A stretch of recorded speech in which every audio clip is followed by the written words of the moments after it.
that we first need to get our salat corrected, we need to be united, we need to come to the masjid, and that's when things will happen. So first thing, get attached to the masjid.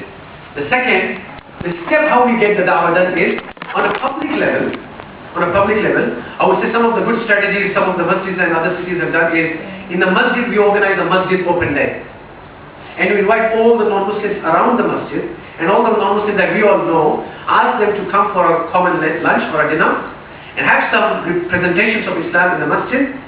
Invite some of the authorities in the city, like the minister or the mayor or whoever you have contacts with, invite them to the masjid. This takes away the misconceptions that people have about Muslims, and this way they come to the house of Allah, and masjid is the best house of Allah compared to any other faith.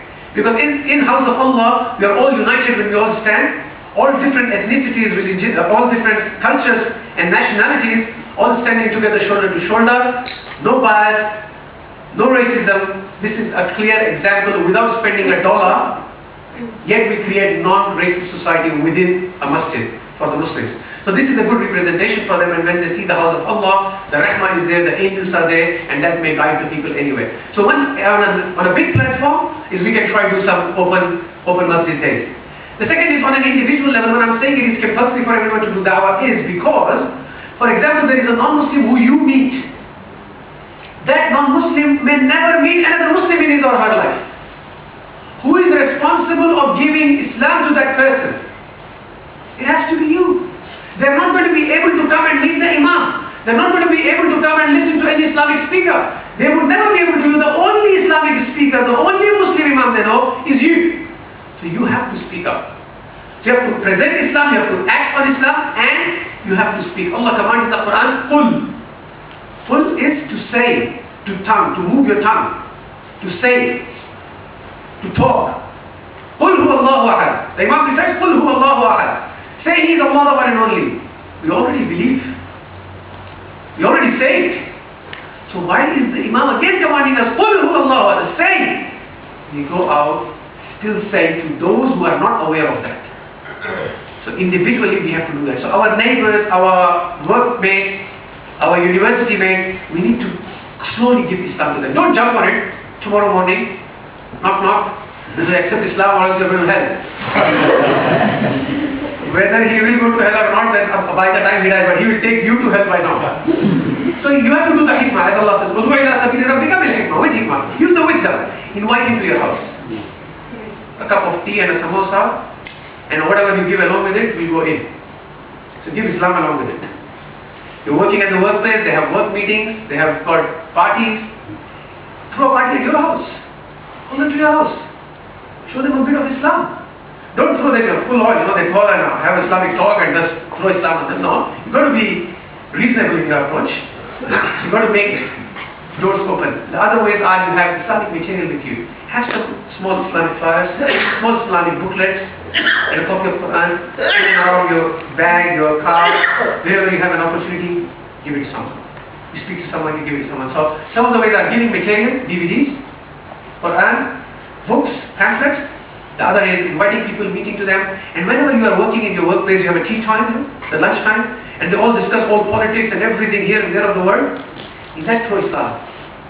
People talk about politics. So in politics, throw Islamic politics. People talk about social issues. According to now, the drinking of alcohol is actually not good for pregnant women. Throw Islam in it. That's why Islam says don't drink alcohol at all. The country is in trouble with alcoholism and drugs. They're saying they're spending millions. The Australian government is spending millions. To do what? To ask people, please drink little. On Muslims, they don't have to drop $1. When Allah commanded us, we Muslims with all our shortcomings, yet we are the largest community in the world of teetotalers.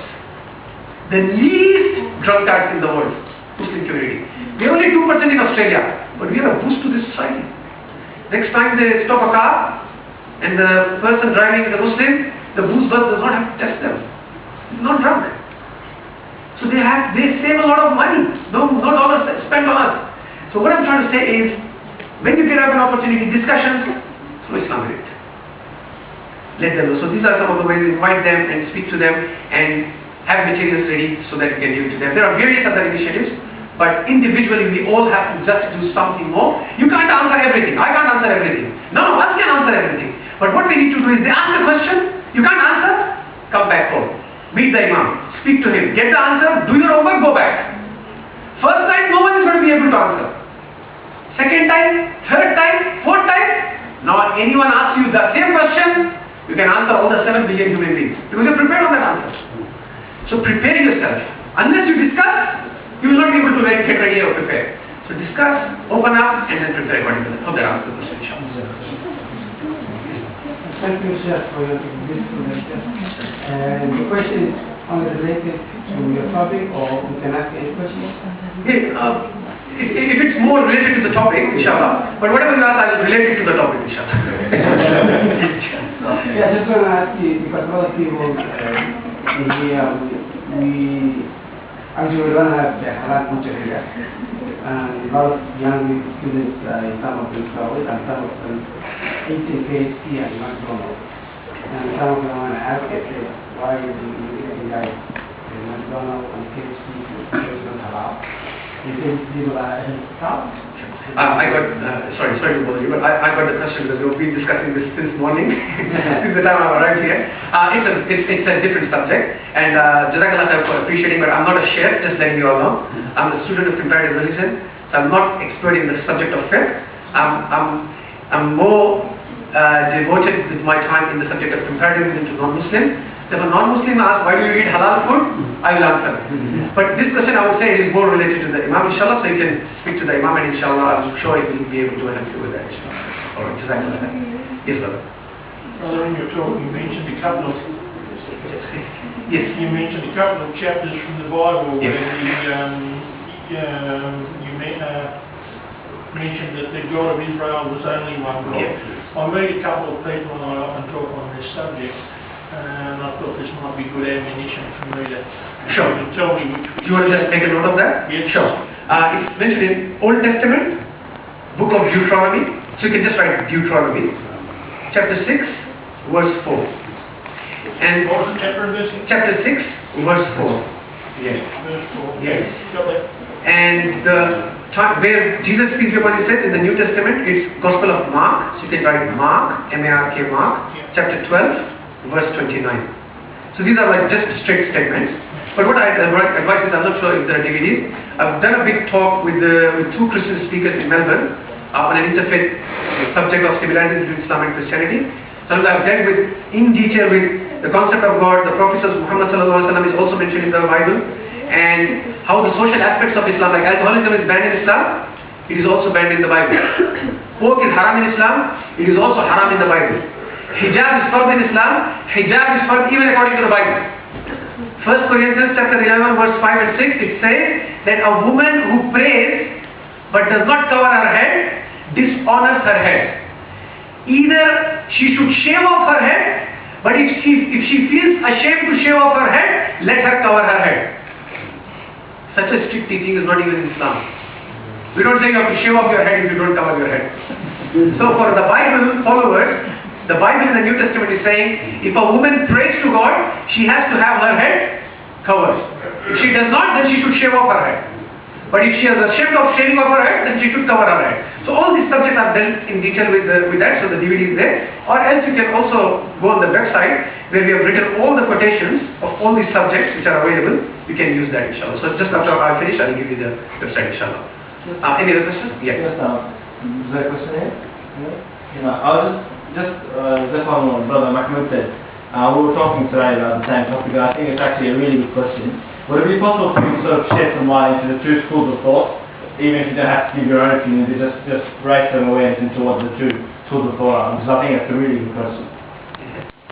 I'm not sure. Is it point this next? Yeah. Okay, see, the question he asked is that some people who come from other countries to Australia, they consider this country as the country of Ahl Kitab, which is the country of the Jews and the Christians. So they say if you are in the country of Jews and the Christians, you don't have to inquire what is halal or not, you can just eat it. So some of the Muslim brothers who come from different countries, they do that. Then there is another opinion among the scholars, they say, now the whole argument is Australia an Ahl Kitab country or not? That's the argument.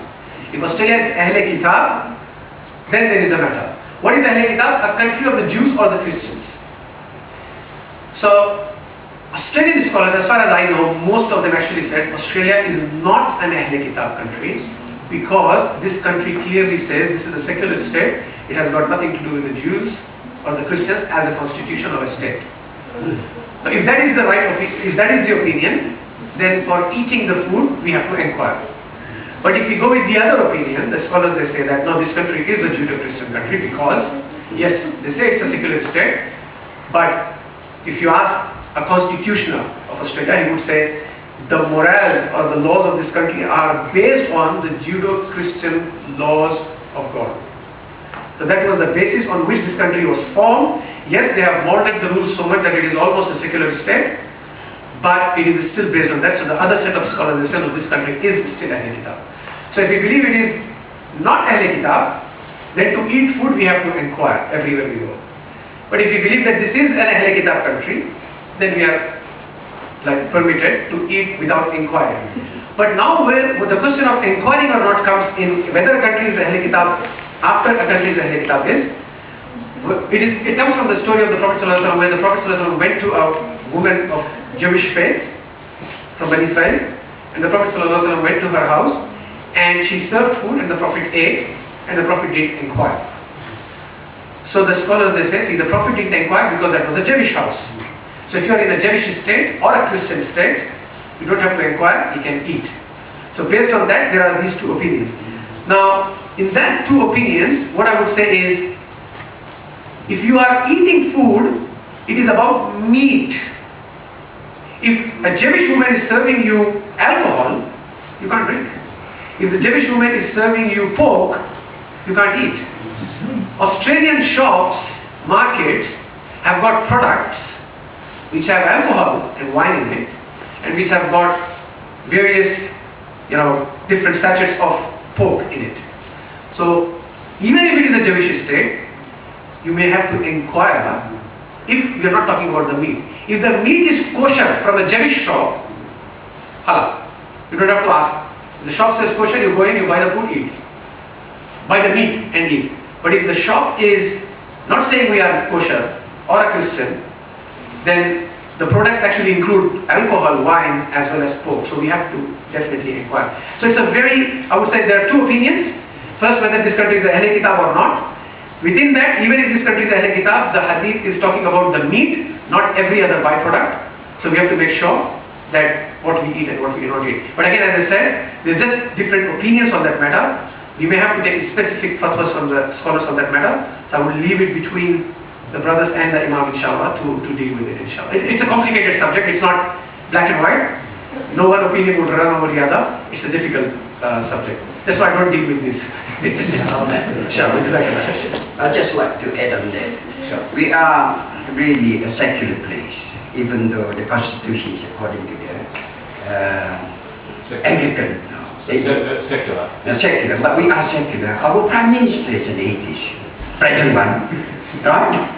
So it is good to inquire if you buy meat from the shop. In Coles, for example, where you get your meat from? Longford. You know that Longford is slaughtered by our people.